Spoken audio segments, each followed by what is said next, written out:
Okay, so we are now doing the factor analysis. So we checking that what we said we are measuring, did we really measure that? So we are on 4.4. So what you do, you go to analyze, go to dimension reduction, go to factor. And then here you have to decide the variables that you are doing factor analysis on. So we said we've got business performance from here up to here. I'm just going to use the business performance and leave the growth one.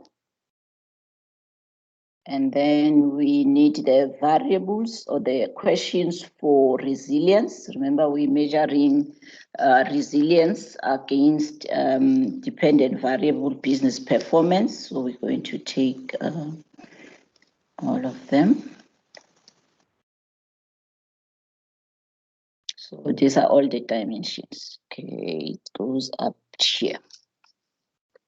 Okay, so now there's a few decisions that we have to make. First, we want to see the initial solution, the descriptives and stuff. Remember also exploratory factor analysis also has assumptions. There's a certain data set that you need to have. The correlations must be about 0.3 and must be good enough for you to do the exploratory factor analysis. So we want to see those results.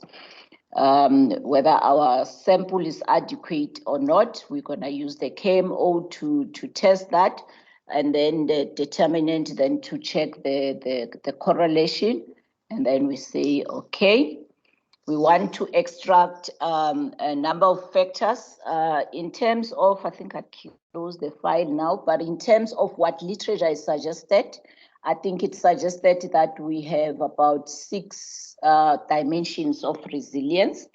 If I'm not mistaken, let me see if I can get to the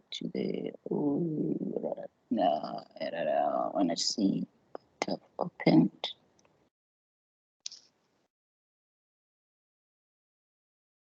Okay, let me just go back and open it. Open this one.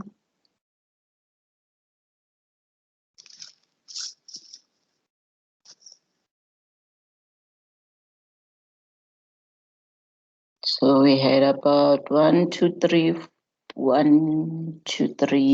4, 5, 6, 7, 8, 9, 10, 11. So it's 11 dimensions. Oh, I think the 6 was after I ran it. Did I count right? 1, 2, 3, 4, 5, 6, 7, 8, 9, 10, 11. So we've got 11.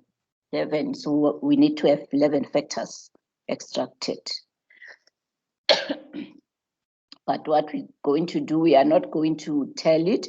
We're first just going to explore and see what SPSS give us in terms of the number of vectors that it extracts. So we are going to use the eigenvalue greater than 1 as a rule to extract our factors. We're going to decide that the extraction method that we're going to use, you've got different ones that you can use. Principal component analysis, normally people use that if they don't believe there's a relationship between the factors. But some scholars argue if this is a good enough exploratory factor analysis method, so I'm not going to use that. We believe that the factors that we have, hardiness, self-efficacy, and all that, we believe that there's possible relationship between them based on what we got from literature. So we're going to choose a method that allows or caters for factors that might be related. We're going to use principal axis factoring, but you are more than welcome to use principal or any of the other if you read and your literature suggests the other ones are better. We want to see the script plot, so it's a graphical presentation of the number of factors extracted. And then that's our extraction method. And then for ease of analysis of the results, we want to rotate our results so that they are presented in a way that is easy for us to analyze and to see which item loaded where. So if you've chosen an extraction method that caters for possible relationships between the constructs or the factors, you need also to use a rotation method that caters for that. And in this case, we're going to use PROMEX. Normally, if you go for, you've got an assumption that your factors are not related and you go for component, mostly people use that together with Verimax, but we're going for PROMEX because we chosen the extraction method as principal axis factoring. We say, okay. On the scores, you don't need to change anything, but on the options, you need to change something. This is what Lashan was asking me earlier in terms of the cutoff. What is a good cutoff? Most people use 0.4. So what this really presents is the relationship that the item has with the others to the factor. So we want it to be as high as 0.4. We want to sort them in sizes. So this suppress small coefficients. What it does, if anything is loading lower than 0.4, it's going to show blank. It's not going to load. But when it's blank, it does not mean it did not load anymore. All it means is that it loaded at lower than 0.4. So we're doing 0.4, and then we run.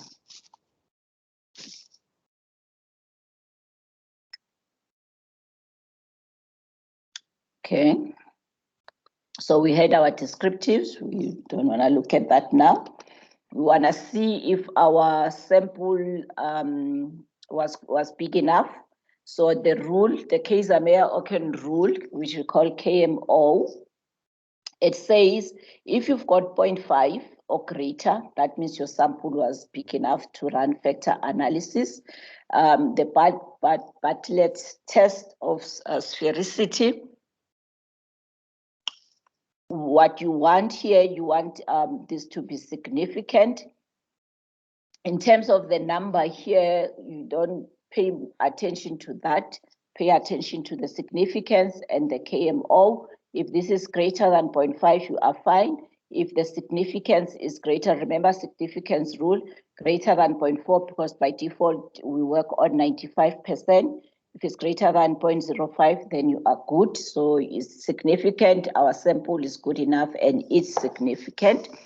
And then in terms of the communalities, you want it to be ideally 0.6 and greater. That just says in terms of the variance shared. But for these purposes, we're not going to analyze that. So maybe I should highlight what you put in your report. This table must go into the report. This table you don't put on the report. This table you don't put on the report. It just shows you the correlation and it will give you the result at the bottom. So this determinant, you want it, I think the number I forgot now top of my head, but it's a smaller number. You need it to be smaller than 0.0000 something. You can check from the textbook the actual number to compare with, but normally when you start getting an exponential of 14 is less than that number, so you are fine. And this talks to the correlation, that the correlation is good enough for you to run your EFA. You don't put the table there. You can talk about the determinant, but you don't put the table onto your report. Otherwise, your report will be too big. So, Dr. J, on the determinant, if you get like a 0.001, what that means there's no correlation? Is that what it's saying? No, what it means, I'll get the correct words because I'm recording this. I don't want somebody else watching me saying something wrong. I'll get the correct wording at the end in terms of what you compare the number to. I've got it in one of my slides. Then I'll explain it to you at the end. Just remind me. But I have never seen it not meeting this assumption, but it talks to, I think it talks to the correlation of the items between themselves. But I'll get the exact number as to what you compare it to, and if it's lower than that, then you are fine. The sample is significant, is greater than 0.5. You put this on your table, you are fine. You don't put this one onto your report. I mean, you put onto your report, you don't put the communalities into your report. And then the variance, total variance explained, you can put this, you put this onto your report. So what you want to analyze here, remember we use the eigenvalue greater than 1. So any factor that has been extracted that's got an eigenvalue of greater than 1 is a valid factor. So if you look at this, it ends to 15. Literature suggested 11 from what we had on that conceptual framework. SPSS give us 15. We're still gonna play around it and see what we can, what is what. But what you want here is all the items here that shows greater than an eigenvalue greater than 1. They are valid factors. So you look at this box. Some people make a mistake and analyze this site. You analyze the initial eigenvalue part, which is the total. So you look at this. 15 so far, 15 factors has been extracted. And then you look at the cumulative variance. You analyze this part where your 15th factor is. This is cumulative. So you've got 64.86%. The rule is that you want it to be greater than 50%. So if it's greater than 50%, what it's saying to you is that what is happening in the whole data set is explained by the 15 factors, and the 15 factors explain about 64.8% of what is happening in your data set. And if it's greater than 50% is good enough, because you don't want 50-50, error 50 and error explained, so you want greater than that. 50%, more than 15% is acceptable, greater than 60% is good, 70% and above is excellent. So that's what that cumulative part is explaining to you. So this 64.8% is the number you explained, so it's total variance explained. And then if you look here before the cumulative, so each tells you how much of what is happening is explained by each factor. The first factor, so it's normally in descending order, the first factor will explain more, and then in descending order, then it shows you how much each is explained. The variance is explained by each factor, and then on this side, then it cumulatively tells you how much the total is explained there. So this is what you focus on to interpret this first initial eigenvalue part. Don't worry about this part. Other people uses this for regression purposes if they want to use that. But for exploratory factor analysis purposes, you just explain this first part. So we are happy, we are greater than 50%, which is explained by the 15 factors. Then we move on. Then the script plot. So the script plot, what it does, it gives you a graphical representation of what is in your total variance table. So normally you can use the interpretation parallel and to confirm some of the things on the total variance, but sometimes it does not necessarily agree. So the rule on the script plot is really that if where your point of inflection happens, then that's where you cut off. But sometimes it has multiple. I'll be with you now, Sebastian.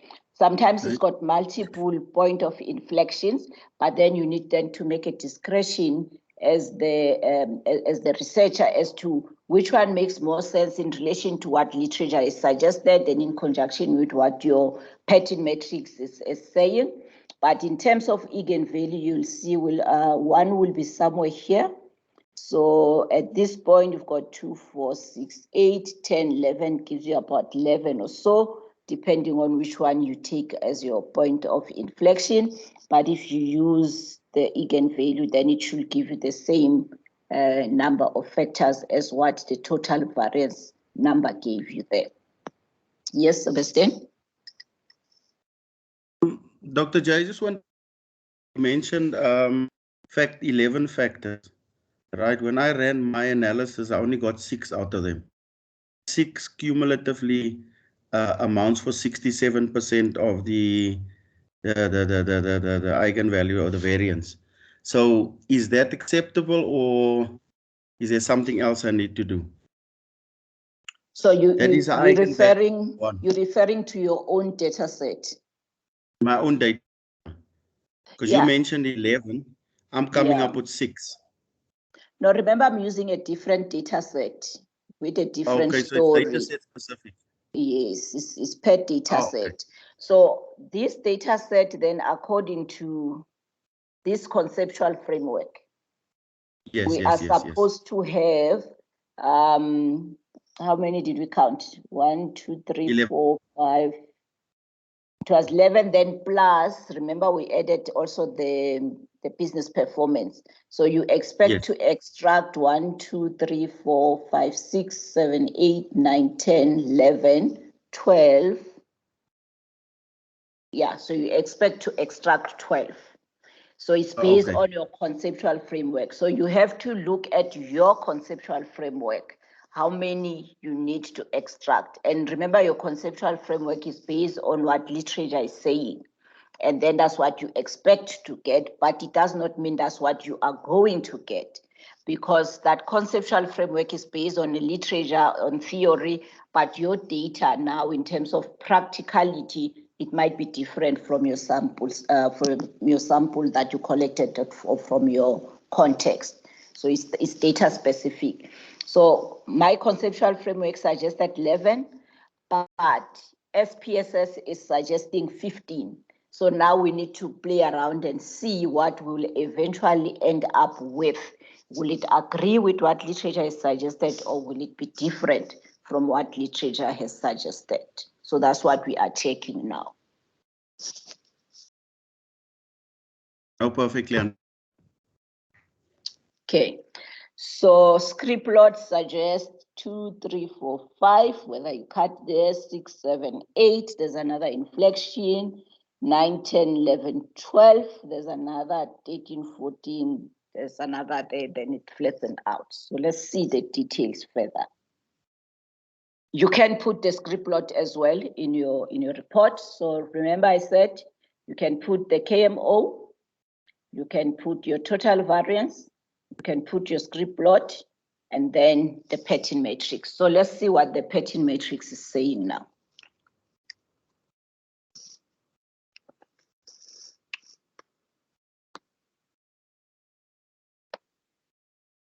Okay, so it's 15 factors with all the dimensions from resilience and performance. So let's see.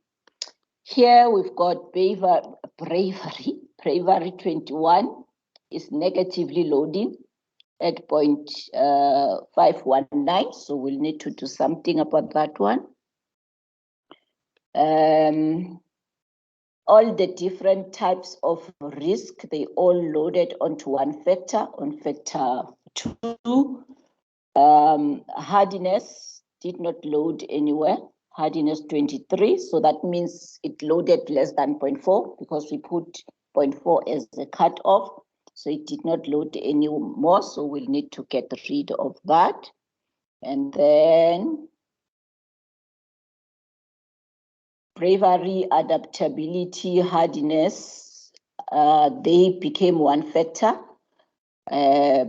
Perseverance, one factor, so that one is straightforward.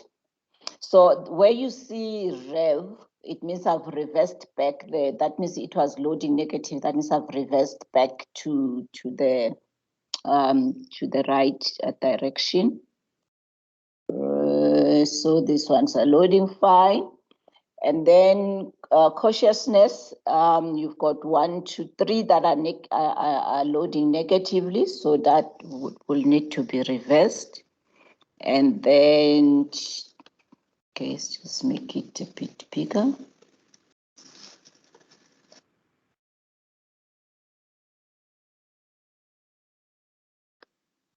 Ambiguity, uncertainty and ambiguity, they all loaded fine together. Hardiness needs 21 needs to go, does not load anywhere. Zest 13, negative loading needs to be reversed. And then you come here, then you've got these ones that are loading 2 to 2. So they don't meet the requirements because they don't have 3 items each. So when I look at these, my instinct tells me that I should start by dealing with these ones. So you've got 1, 2, 3, 4, 5, 6 items that each load as 2 items. So I will want to reduce my, okay, you've got a cross loading of hardiness 12. I will need to address that. But first, I want to reduce this number of factors because there's too many factors. That's why it's got 2 to 2, about 1, 2, 3, 4, 5, 6. So let me try what literature has suggested and see what it gives me. So I go to Analyze, Dimensions, and then I go to Extraction. Literature suggested 11, and SPSS is suggesting 15. So I'm going to try what literature is suggesting, which is 11. And I'm going to run that and see what it gives me. I'm keeping the same rotation method, and I'm keeping the same cutoff 0.4. Let's see what it gives us. And this is where your intuition and your literature understanding comes to play, because you need to be informed by something to make the changes. So we want to see KMO, we are still fine. Total variance, we are now at 11, but then it still keeps the other ones with eigenvalue higher than 1, which suggests we've got too many items to be explained by few factors. So we'll need to look at the items now. The script plot, the pattern matrix. So let's see, because now it says 11 factors are too few to explain all the items. So let's start by deleting those that don't load anyway. So we go there. So you've got hardiness 21, bravery 21, and zest 13. They must go. Hardiness 21, bravery 21. You understand why I'm taking them out, ne?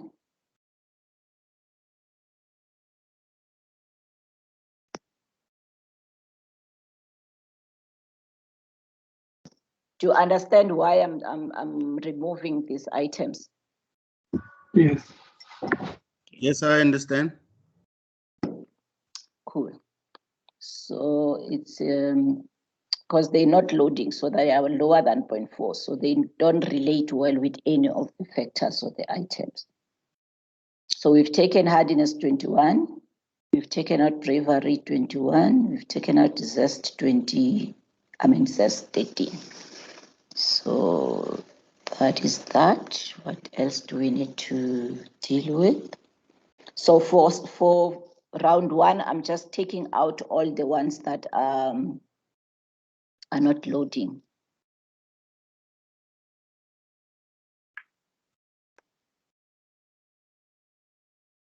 So we've got the zest 12.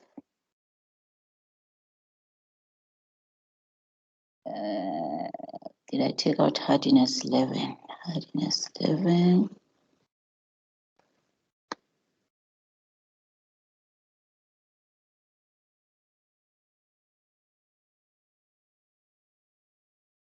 Zest 12. Perseverance 23 rep.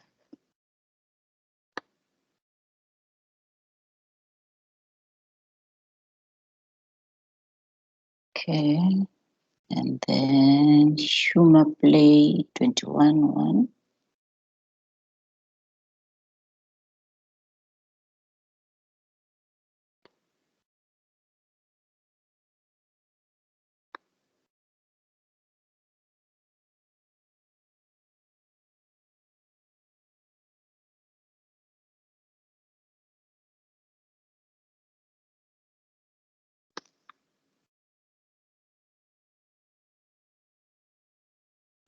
Self-efficacy, consciousness, 21.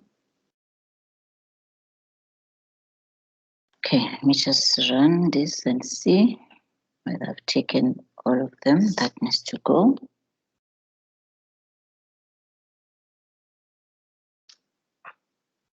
That looks fine, that looks fine, that looks fine.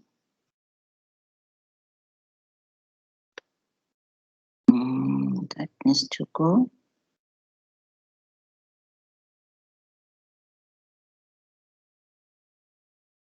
Just 11.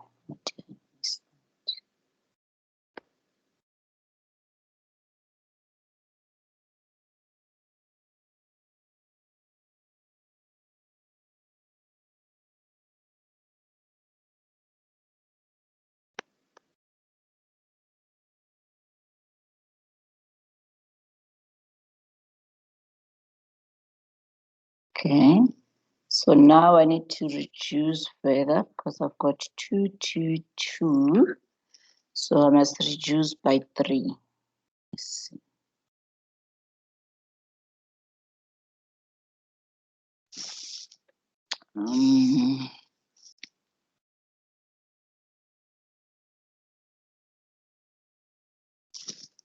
Let's try 8.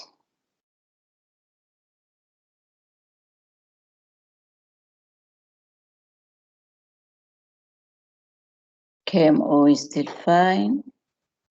Total variance, we still have a lot. Pattern matrix.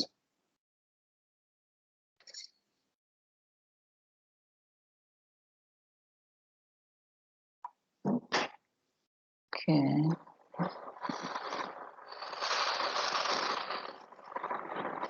So now I need to uncertainty, ambiguity 1.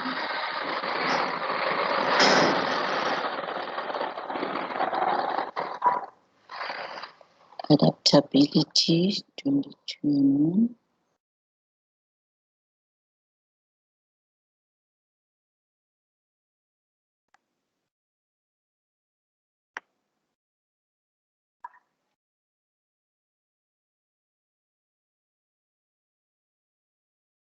Just 22.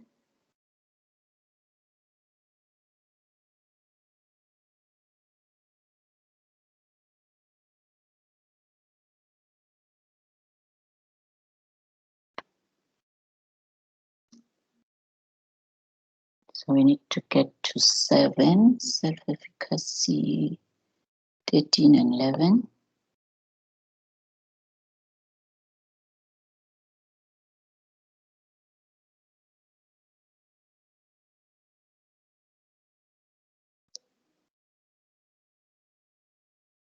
So now we need to get to reduce by 1 because we've got this one factor that's got only one item. So let's get to 7.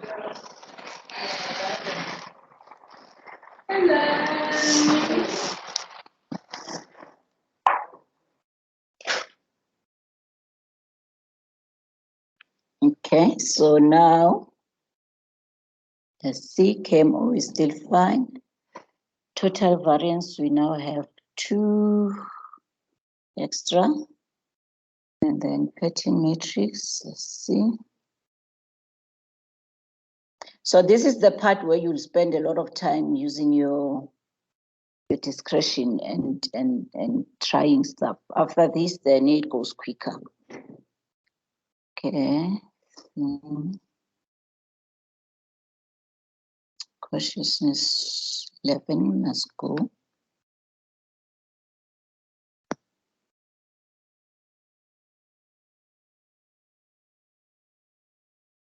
Adaptability 23. So I keep on taking those that, remember when you remove one thing, it's not just that thing that is going to disappear because they are all related. So they all help each other to load to belong to somewhere. If you remove one, it affects another. So you might find that when I remove the other ones, adaptability 23 was fine, but because the friend that was helping it to hold on to a certain family has been removed, and now it does not know where to belong, so it has to move as well. So adaptability, the 3-1.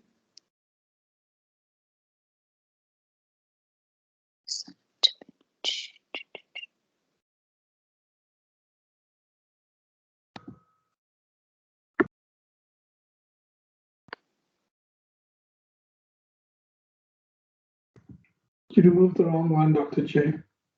Did I remove the wrong one? Adaptability. No, I removed the right one. Adaptability 23. Yeah, adaptability 23 Yeah. one. That one. And then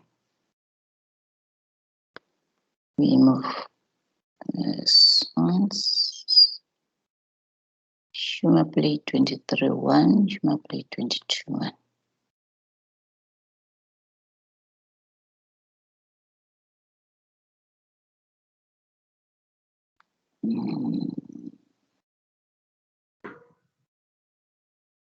Consciousness living.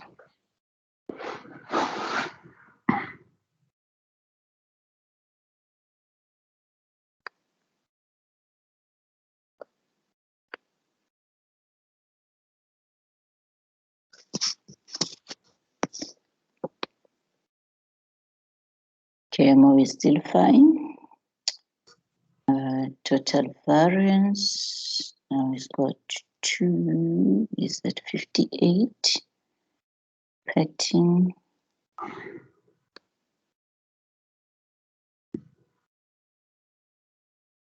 That one is fine, this one is fine. This one is fine, fine. Consciousness 3, this needs to be reversed.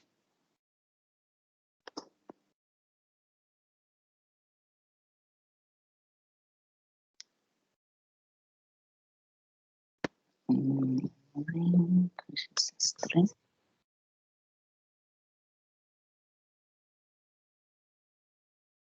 Mm. 13.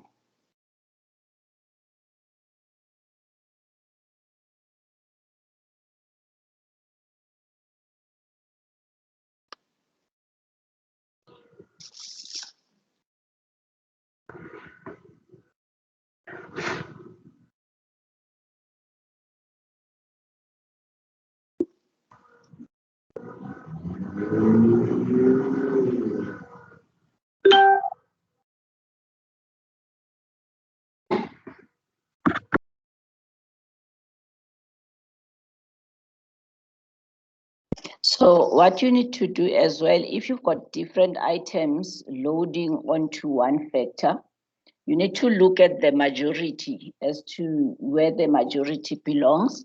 And then based on that, then decide what you're gonna name that factor to be.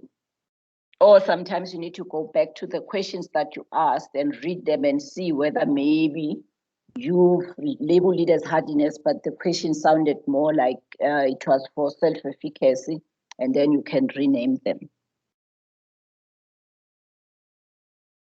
Okay, so now we've got everything is loading. So you see, I did not go back to reverse this to positive, but it's now positive because the member that was making them not belong positively here is out. So I think we've got a clean one. Let's see what's happening on the total variance, because we've got this one that's still suggesting 8 items. 59. Okay. So sometimes what I do when I get something like that, because I don't like it when I've got something outside my cutoff number of vectors, suggesting that this one needs to be there, because then it's like it's greater than, according to the rule, is greater than 1, so it needs to belong. But we've cut it off at 7, I think. Let me just go back and see the cutoff.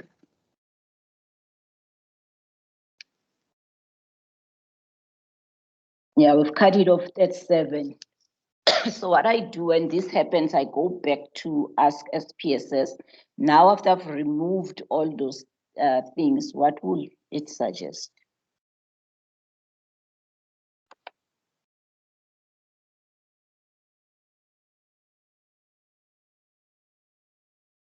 Okay, so it's suggesting 8 at 62%. But let's see what happens to our pattern matrix.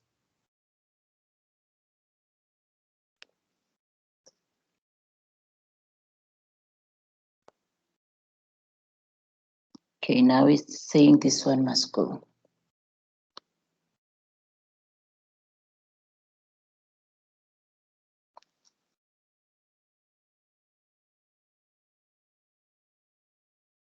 So it's saying the 2 uncertainty ambiguity must go, and then we must get to, then we'll get to a clear 7 factor extraction.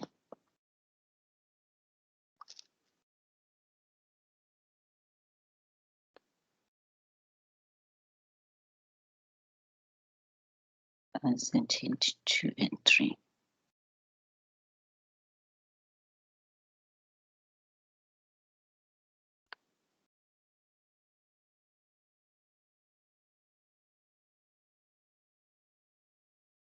It's suggesting 8.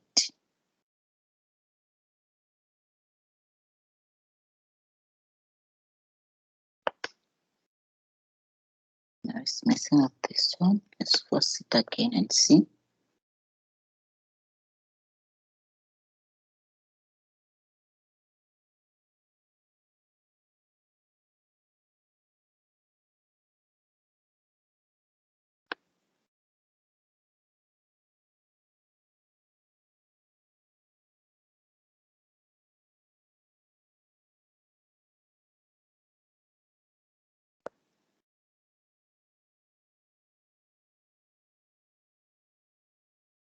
So you can either go with this because it's clean. But what I don't like is the item that still is higher than eigenvalue 1 that falls outside. Yeah, so I'm going to try something, just see. But that is an acceptable one. You can go with that one.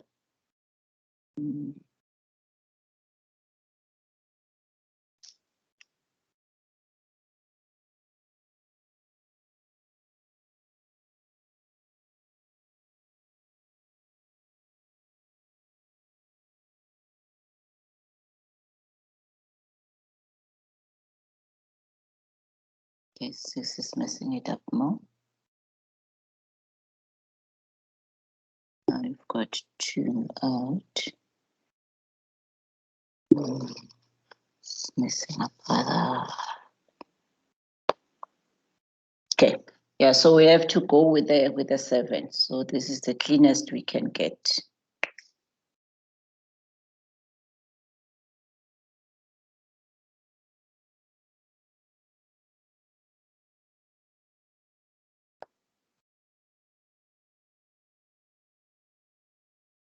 Didn't miss anything that did not load.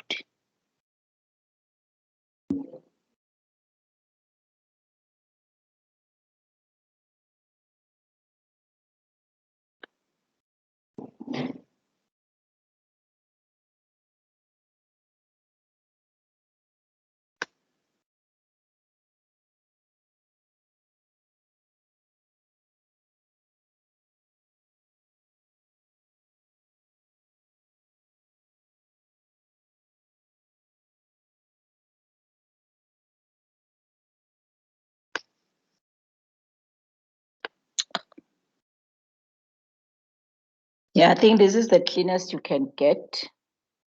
So we have to go with this one.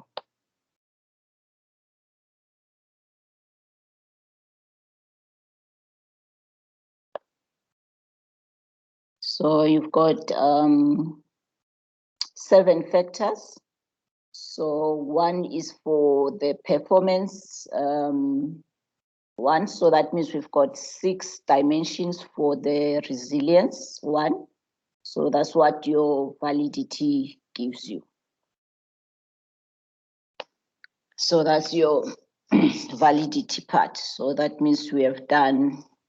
So Dr. J, are we saying that Yes. the other 5 has no relationship to performance? The 5 that we don't have in our pattern matrix. The 5. Because remember, we started with 11 on our conceptual framework. We're now gone down to 6. Yes.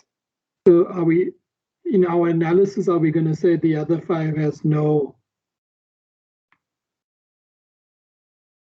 No, remember what happened as you do the iterative process. You are not throwing away factors per se, because you might find that some of the items that were in the other 5 that we threw away, they've moved in to belong to the other factors. So the way you will explain it, so you will talk to the fact that you started with so many items, and literature suggested that obviously you will use your conceptual framework. So if you were to go to your conceptual framework, most of the time what examiners expect you to do is to show that I started with this conceptual framework, but at the end of the day, then you need to show the new one and show what fell off. Because remember, you're gonna now go and name the factors. But it does not necessarily mean that, let's say, if we end up with no humor factor, it does not mean that all the items that were under humor fell off. You might find that they felt they more comfortable to belong to another family than being part of this one. So if you say then humor and adaptability then are useless, you misinterpreting it, because there might be items that we got that came out of these, but then ended up belonging to other factors. So you need to explain in terms of either the understanding, the way you frame the questions, where, remember, the validity is about what you are purporting to measure. Are you really measuring that? So you might find that we have found out that as you were purporting to be measuring humor, you were not measuring humor, but rather you were measuring adaptability. That's why the item ended up belonging to factor adaptability. So that's how you explain it. So you will explain what you threw away because did not load anywhere, or they loaded lower than 0.4. Then you will explain cross-loading, the items that did not have a clear divergence in terms of the family or the construct they belong to that you throw away. And then you will explain the negative loading and then how you've reversed it to make them positive loadings. And then you explain the labeling of the new 6 now dimensions versus the 11 dimensions. And then you explain that though literature suggested that these questions will measure 11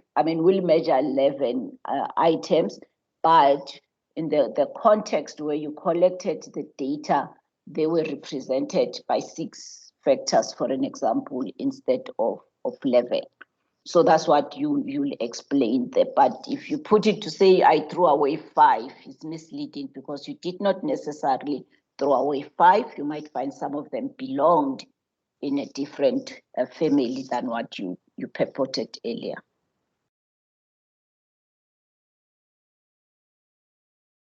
Does that make sense? Yes, thank you. Okay, so any questions on validity?